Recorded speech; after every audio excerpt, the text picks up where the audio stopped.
Your சேனலுக்கு welcome பண்ணுறேன். இன்னும் நம்ம சேனலுக்கு சப்ஸ்கிரைப் பண்ணலன்னா சப்ஸ்கிரைப் பண்ணுங்க. இன்றைக்கி நம்ம பார்க்க போகிற டிஷ் பார்த்திங்கன்னா ஒரு ஸ்வீட் தான்.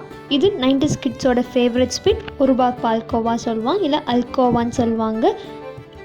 இது எல்லாருக்குமே சின்ன வயசில் ரொம்ப பிடிக்கும். நான் நிறைய வாங்கி சாப்பிட்ருக்கேன். இது பண்ணுறதுக்கு நம்மளுக்கு மூணு பொருள் தாங்க தேவை. ரொம்ப ஈஸியாக சுலபமாக பண்ணிடலாம். டைம் ரொம்ப நேரம் ஆகாதுங்க. மேக்ஸிமம் பார்த்திங்கன்னா 20 நிமிஷம் தாங்க ஆகும் பண்ணுறதுக்கு. வாயில் வச்சோடனே ரொம்ப கரைஞ்சிடும். அவ்வளோ சாஃப்டாக இருக்கும், நல்லா மெல்ட் ஆகும். இது எப்படி பண்ணுறதுன்னு சொல்லி பார்க்கலாம் வாங்க, வீடியோக்குள்ளே போகலாம்.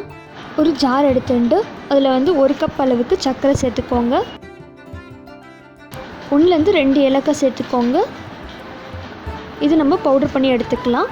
அதுக்கப்புறமா எந்த கப்பில் நீங்கள் சர்க்கரை மெஷர் பண்ணிங்களோ அதே கப்பில் 1 கப் அளவுக்கு நெய், 2 கப் அளவுக்கு மைதா.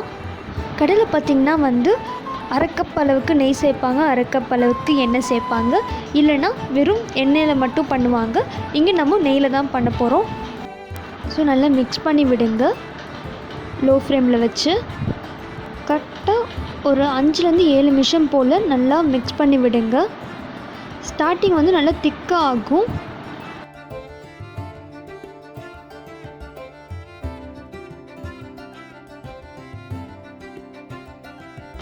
இந்தளவு திக்கானதுக்கப்புறம் ஒரு 2லேருந்து 3 நிமிஷம்க்கு அப்புறம் பார்த்திங்கன்னா நல்லா டைட்டான டோ பார்த்திங்கன்னா இந்த அளவுக்கு லூஸாக ஆக ஆரம்பிக்கும். நல்லா சாஃப்டாக இருக்கும்.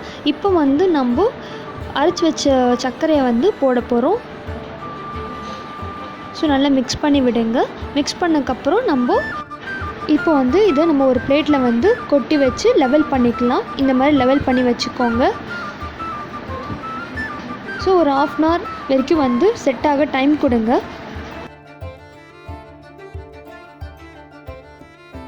கரெக்டாக 1/2 hourக்கு அப்புறம் நம்ம கட் பண்ணலாம். செட் ஆகிடுச்சு.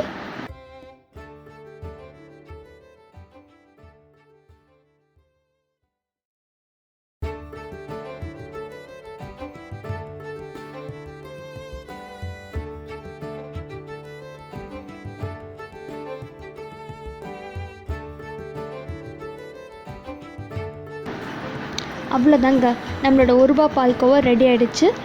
அவ்வளோ சூப்பராக இருக்கும், நல்லா சாஃப்டாக இருக்கும். நீங்கள் வாயில் போட்டால் அப்படியே மெல்ட் ஆகிடும். உங்களுக்கு பிடிச்சிருந்தால் லைக் பண்ணுங்கள், ஷேர் பண்ணுங்கள், கமெண்ட் பண்ணுங்கள், சப்ஸ்கிரைப் பண்ணுங்கள். பக்கத்தில் இருக்க பெல் பட்டனை தட்டி விடுங்க. நம்ம சின்ன வயசில் சாப்பிட்ட ஞாபகங்கள் நம்மளுக்கு வரும். ட்ரை பண்ணி பாருங்கள்.